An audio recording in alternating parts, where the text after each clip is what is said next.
Ada perihal apa ya Bapak kemari? Mohon maaf, aku tidak ingin Bapak berlama-lama. Rasanya gak enak kalau sampai dilihat orang banyak. Saya minta Bapak keluar sekarang, segera keluar. Apabila tidak ada urusan penting, takutnya terjadi fitnah. Entah aku harus bersyukur banyak yang perhatian terhadapku, atau ini adalah musibah yang menimpaku. 3 bulan. Baru 90 hari sejak Prasetyo, suamiku, pergi untuk selamanya. Kecelakaan di jalan tol itu tidak hanya merenggut nyawanya, tetapi juga merenggut separuh jiwaku dan seluruh rasa amanku. Namaku Rania, usia 32 tahun, dan kini aku menyandang status baru yang terasa asing dan berat di lidah. Janda. Dulu, kompleks perumahan di pinggiran Jakarta ini terasa hangat. Kami adalah pasangan muda yang ideal di Blok C. Pras bekerja di bank, aku sesekali menerima pesanan kue kering sambil mengurus putra kami satu-satunya, Dava, yang baru berusia 7 tahun. Tetangga adalah teman ngobrol sore hari, tempat bertukar resep dan berbagi kelebihan makanan. Namun, setelah karangan bunga ucapan duka cita layu dan tenda di depan rumah dibongkar, atmosfer berubah. Keheningan di rumahku yang kini terlalu besar terasa memekakan. Tapi yang lebih memekakan adalah perubahan sikap lingkungan di luar pagar rumahku. Awalnya, tentu saja, simpati. Ibu-ibu datang membawa rantang makanan, bapak-bapak membantu mengurus administrasi kematian. Aku bersyukur. Sungguh, aku tak tahu bagaimana aku bisa melewati minggu-minggu pertama tanpa bantuan Pak RT dan para tetangga. Namun, seiring waktu berjalan, simpati itu bermutasi menjadi sesuatu yang lain. Sesuatu yang lebih lengket, tidak nyaman, dan membuat bulu kuduku meremang. Status janda baru ternyata bukan sekadar status sipil di KTP, melainkan sebuah label yang tiba-tiba menempel di dahiku, mengubah cara orang memandangku, terutama para pria beristri di lingkungan ini. Aku tidak pernah merasa diriku luar biasa cantik. Aku hanya wanita biasa yang merawat diri sewajarnya. Namun, setelah Pras tiada, rasanya seolah ada lampu sorot yang terus-menerus mengarah padaku. Setiap gerak-gerikku diawasi, dinilai, dan entah bagaimana, disalahartikan. Perubahan itu dimulai dari hal-hal kecil. Pak Burhan, Pak RT kami yang berusia 50-an dan dikenal bijaksana, tiba-tiba menjadi sangat rajin berkunjung. Awalnya, alasannya masuk akal. Mengurus surat pensiun Pras, memastikan kartu keluarga baruku sudah benar. Tapi frekuensinya mulai tidak wajar. Ia sering datang lewat pukul 8 malam, saat Dava sudah tidur, dengan alasan baru pulang kerja. Di Krania, panggilnya dengan nada yang terlalu lembut, berbeda dengan caranya memanggil ibu-ibu lain. Kalau ada kesulitan apa-apa, jangan sungkan ketuk pintu rumah saya ya. Kasihan Dava kalau ibunya kesusahan. Matanya, saat bicara, tidak fokus pada mataku. Tatapannya seringkali jatuh ke area leher atau dadaku, membuatku secara refleks menarik kerah dasterku lebih tinggi. Aku selalu berusaha menerima tamunya di teras, memastikan pintu utama terbuka lebar, tapi ia selalu mencari celah untuk masuk dan duduk berlama-lama di ruang tamu, menanyakan hal-hal pribadi yang tak ada hubungannya dengan administrasi RT. Lalu ada Pak Haji Sodik, tetangga di ujung jalan yang dikenal alim. Beliau sering mampir sepulang dari masjid, membawakan buah tangan, kadang amplop berisi uang untuk jajan Dava. Aku menerimanya dengan rasa sungkan yang luar biasa. Niatnya mungkin baik, tapi ceramah-ceramah pendek yang menyertainya selalu terasa merendahkan. Wanita itu lemah kalau sendirian, Bu Rania. Harus banyak doa, biar dijauhkan dari fitnah. Ujarnya suatu sore. Kalimat itu terdengar seperti peringatan terselubung, seolah keberadaanku sendiri adalah sumber fitnah. Dan cara beliau menepuk bahuku saat berpamitan, tepukan yang berlangsung 2 detik terlalu lama, membuatku ingin segera mandi. Yang paling terang-terangan adalah Mas Tio. Dia pria di akhir 30-an, tinggal 3 rumah dari rumahku. Istrinya, Mbak Ulan sedang hamil anak ketiga, dan sering bed rest. Mas Tio dikenal sedikit playboy di kompleks. Tapi selama ada Pras, dia selalu sopan padaku. Sekarang, batas itu seolah hilang. Minggu lalu, saat aku sedang menyiram tanaman di halaman depan, Mas Tio lari pagi dan sengaja berhenti tepat di depan pagarku. Napasnya terengah-engah, keringat membasahi kaos olahraganya. Seger bener lihat Bu Rania pagi-pagi, katanya sambil menyeka keringat. Matanya menelanjangi kakiku yang terekspos celana pendek selutut. Kalau butuh orang buat benerin genteng atau angkat-angkat galon, panggil saya aja, Ran. Jangan sungkan. Praskan teman baik saya. Menyebut nama almarhum suamiku sambil menatapku seperti sepotong daging segar membuat perutku mual. Aku hanya tersenyum kaku. Mengangguk cepat dan buru-buru masuk ke dalam rumah. Mengunci pintu dengan tangan gemetar. Mereka semua menawarkan bantuan. Tapi bantuan itu terasa seperti jerat. Setiap kebaikan terasa memiliki pamrih terselubung. Aku merasa dikepung oleh serigala-serigala sopan yang menunggu momen saat kewaspadaanku lengah. Dampak dari perhatian para bapak itu adalah permusuhan dari para ibu. Dulu, berbelanja di tukang sayur keliling adalah aktivitas sosial yang menyenangkan. Sekarang, itu adalah medan perang psikologis. Pagi itu, aku keluar untuk membeli bayam dan tempe. Lapak tukang sayur sudah ramai. Ada Bu RT, istri Pak Burhan, Bu Haji Sodik dan beberapa ibu lainnya.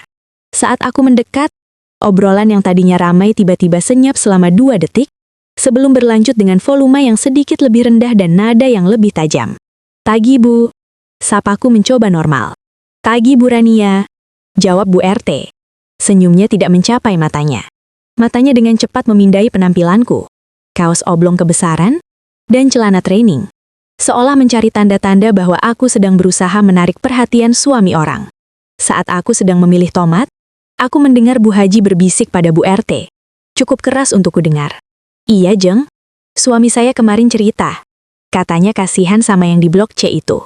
Masih muda, udah sendiri. Tapi ya gitu, namanya laki-laki kan harus dijaga pandangannya. Kalau yang dilihat mancing-mancing, ya susah. Darahku mendesir naik ke kepala. Mancing-mancing? Aku bahkan jarang keluar rumah kecuali untuk mengantar Dava sekolah dan belanja kebutuhan pokok. Aku memakai baju paling tertutup yang kupunya. Apalagi yang mereka mau. Aku tahu apa yang terjadi. Para suami mereka di rumah mungkin terlalu sering membicarakan janda Prasetyo. Mungkin Pak Burhan terlalu sering memuji ketegaranku di depan istrinya. Mungkin Mas Tio ketahuan sering mencuri pandang ke arah rumahku. Dan alih-alih marah pada suami mereka, para istri ini mengarahkan rasa tidak nyaman mereka kepadaku. Aku adalah target yang mudah. Aku adalah tantangan baru di ekosistem mereka yang tadinya stabil. Aku membayar belanjaanku dengan cepat, bahkan tak sempat menawar. Saat berjalan pulang, punggungku terasa panas oleh tatapan-tatapan menuduh. Di rumah, aku menangis di kamar mandi agar Dava tidak mendengar. Aku merasa sangat kotor dan dihina, padahal aku tidak melakukan apa-apa. Ketegangan itu memuncak saat acara kerja bakti menjelang 17 Agustus. Biasanya, aku dan Pras selalu aktif. Kali ini, aku memaksakan diri ikut demi Dava yang ingin bergaul dengan teman-temannya. Dan juga untuk menunjukkan bahwa aku masih bagian dari komunitas ini. Aku mendapat tugas di bagian konsumsi bersama ibu-ibu lain. Ujian kesabaranku mulai ketika Mas Tio, dengan inisiatif berlebihan terus-menerus berada di dekat area dapur umum. Rania, ini galonnya berat loh. Sini abang bantuin. Ujarnya keras-keras mengambil alih galon yang sedang kuangkat. Penggunaan kata abang membuatku bergidik. Beberapa menit kemudian, dia datang lagi membawakan segelas es teh manis. Nih, minum dulu. Keringetan gitu nanti dehidrasi. Cantiknya luntur loh. Cukup. Ini sudah keterlaluan. Dia mengatakannya di depan banyak orang. Aku bisa merasakan tatapan Mbak Wulan yang sedang hamil besar menajam dari seberang tebel. Tio, kamu ngapain sih genit-genit di sini? Istrimu lagi hamil susah payah di sana. Kamu malah sibuk ngurusin janda. Bentaknya pada suaminya tapi matanya menatapku penuh kebencian. Lalu dia menoleh kepadaku. Mbak Rania, aku tahu kamu kesepian. Tapi tolong ya, sadar diri sedikit.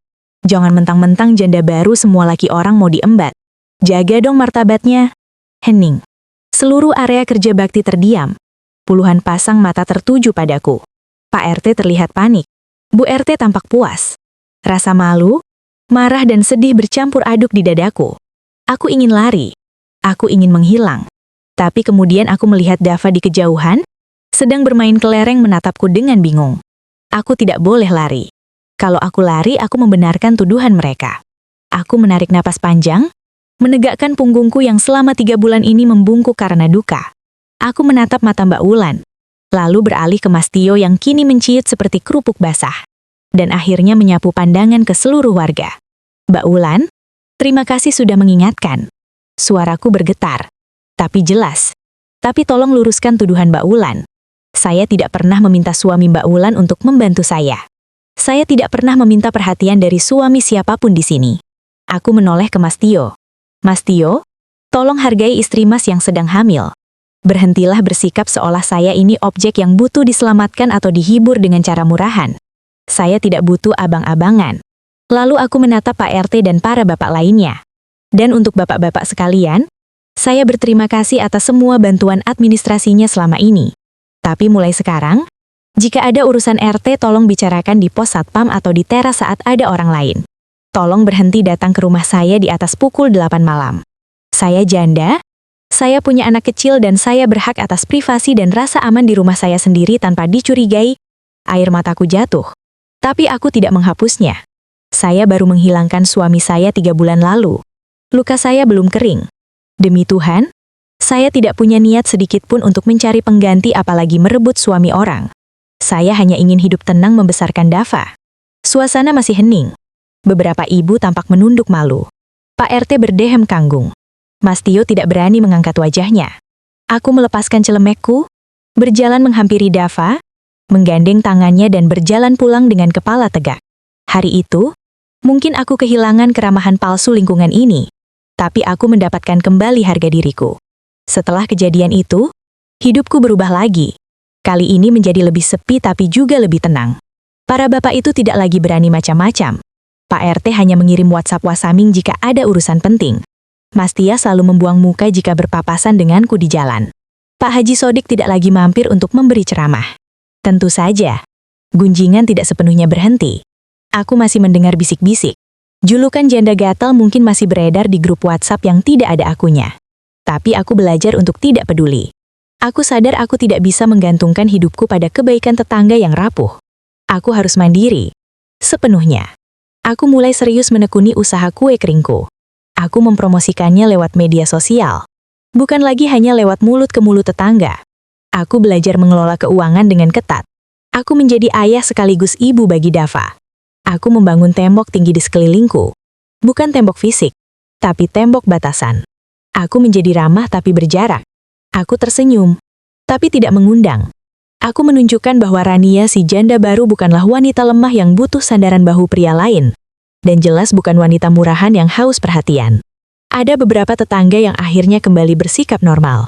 Biasanya mereka yang tidak terlalu terlibat dalam drama kompleks. Atau mereka yang diam-diam mengagumi keberanianku bicara waktu itu. Bu Santi, seorang ibu tunggal yang tinggal di blok belakang, suatu sore datang membawa puding. Kamu hebat kemarin itu, Ran.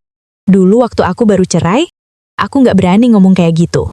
Aku cuma diam ditindas gosip. Persahabatan kecil seperti itulah yang kini aku hargai.